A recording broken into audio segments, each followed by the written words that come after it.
Welcome, public inventors. This is a video introducing a new tool that I've created called CoilChoice. It's an attempt to allow the hobbyist to design electromagnetic coils, which was something I was struggling with on the Glass Pusher project. It uses 3D visualization to help you understand design trade-offs. Personally, I've always believed that science is about truth and engineering is about compromise, and this is a tool which tries to make compromise available. The basic thing that we're modeling is an electronic circuit that you can see here that shows that you have a supply which has an internal resistance leading to a coil, which is actually an inductor, but for our purposes we're modeling it as a resistor, and that the coil is wrapped around a physical bobbin. That is a physical spool which is circular and perhaps empty in the middle to provide magnetomotive force to a linear motor or some other magnet which is inside the spool.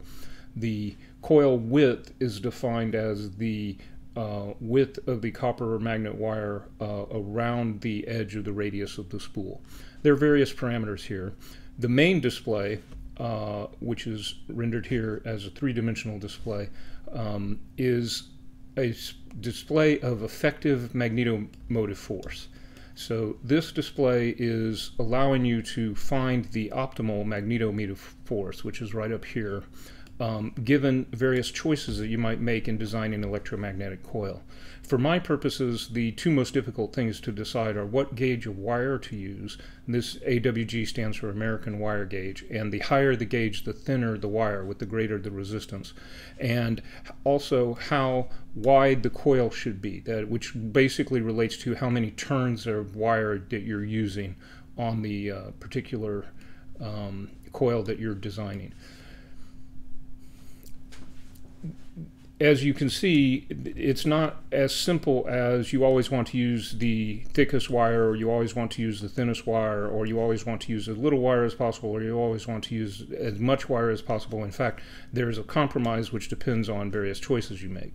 An example that we can do to change this is if we change the internal resistance to perhaps model an alkaline battery rather than a lithium polymer ion battery, we see that it changes the numbers and changes our decisions fairly drastically. In this case, that's related to the fact that you can get more power out of a circuit if the load matches the internal resistance of the circuit, but it's not quite that simple.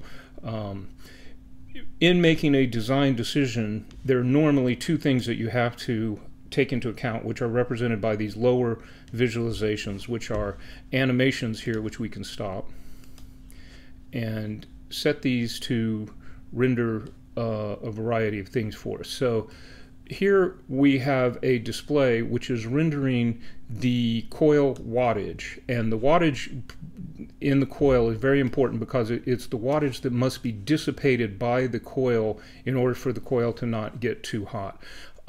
Whereas magnetomotive force is a positive thing. In general, the number of watts produced is a negative thing, because if it gets too hot, you're going to have to decrease your duty cycle or do something else to deal with that problem. And so you might choose to select the highest magnetomotive force, but you also have to take into account the wattage, and that might suggest that you should make a choice which is slightly different than the optimal choice for generating magnetomotive force.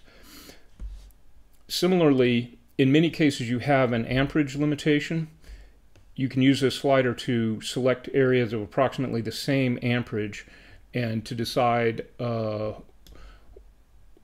particular amperage limit. You can also use the tooltip to see the amperage limit. So these are drawing 43 amps, which is actually a fairly high amperage that would be difficult for many hobby electronics to support. So we may have to find an amperage which is significantly lower, which the rest of our circuit can actually tolerate. So this is a mechanism by which we can attempt to find that and try to find a system which has an amperage which is acceptable to us, and also has, subject to that limitation, the maximum magnetomotive force. So I have some instructions and some limitations here on the page that explain the basic model.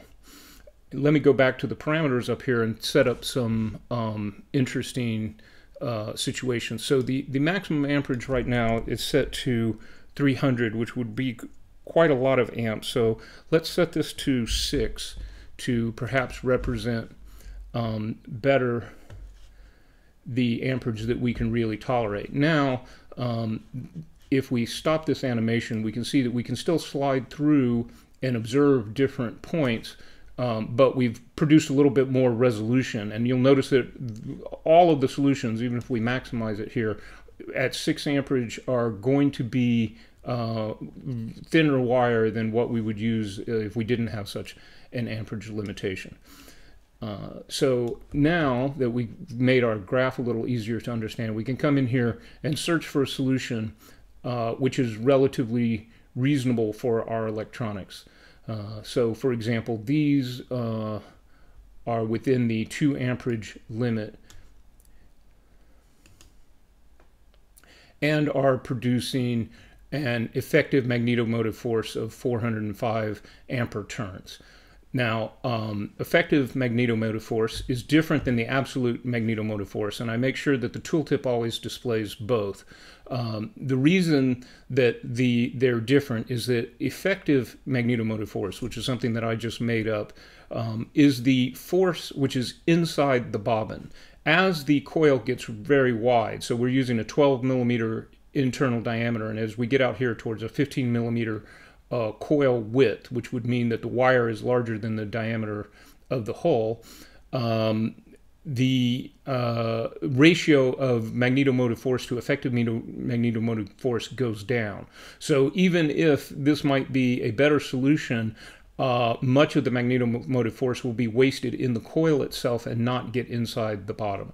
And so rather in this main display of displaying the absolute or optimizing the absolute magnetomotive force, I instead the z-axis is the effective magnetomotive force, which I think for the hobbyist is more important.